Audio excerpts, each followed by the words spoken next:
ನಮಸ್ಕಾರ ಸ್ನೇಹಿತರೆ, ನನ್ನ ಹೆಸರು ಅಂಕುಶ್ ಅಂತ. ಇಲ್ಲಿ ನಮ್ಮ ಮಲ್ಲು ಸರ್ ಹೊಲಕ್ಕೆ ಬಂದಿದ್ದೀವಿ. ಯಾವ ಥರ ತೊಗರಿ ಬಂದದ ಅಂತೇಳಿ ನೋಡೋಣ ಅಂಥೇಳಿ ಅವ್ರಿಗೆ ಕೇಳೋಣ. ತೊಗರಿ ಯಾವ ಥರ ಬಂದದ ಅಂತ ಹೇಳಿದ್ರೆ, ಮಲ್ಲು ಸರ್ ನಿಮ್ಮ ತೊಗರಿ ಯಾವ ಥರ ಬಂದದ್ರಿ ನಮ್ಮ ವೆಸ್ಟೀಜ್ ಅಗ್ರಿ ಪ್ರಾಡಕ್ಟ್ ಯೂಸ್ ಮಾಡಿದ ಮೇಲೆ?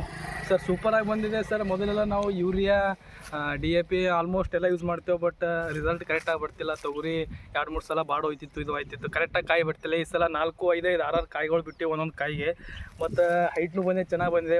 ಫಸಲು ಕೂಡ ಚೆನ್ನಾಗಿದೆ. ಖಾಲಿ ಒಂದು ಸರ್ತಿ ಸ್ಪ್ರೇ ಮಾಡಿದ್ದೆ, ಇನ್ನೂ ಒಂದು ಸರ್ತಿ ಸ್ಪ್ರೇ ಮಾಡಿದ್ರೆ ಚೆನ್ನಾಗಿ ಮತ್ತೆ ಏನೋ ಚೆನ್ನಾಗಿ ಬರ್ತದೆ ಅಂತ ನನಗೆ ಕಾನ್ಫಿಡೆಂಟ್ ಆಗಿದೆ ಫುಲ್ಲು. ಓಕೆ ಗಾಯ್ಸ್, ತೊಗರಿ ಯಾವ ಥರ ಬಂದು ಅಂತ ಹೇಳಿದ್ರೆ ನೋಡಿ ವೆಸ್ಟೀಜ್ ಅಗ್ರಿಯಿಂದ ಯಾವ ಥರ ತೊಗರಿ ಬಂದು ಅಂತ ಹೇಳಿದ್ರೆ ನೋಡಿ,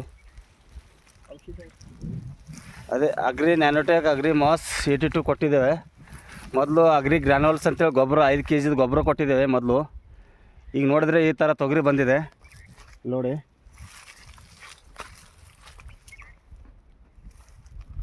thank you leaders, thank you.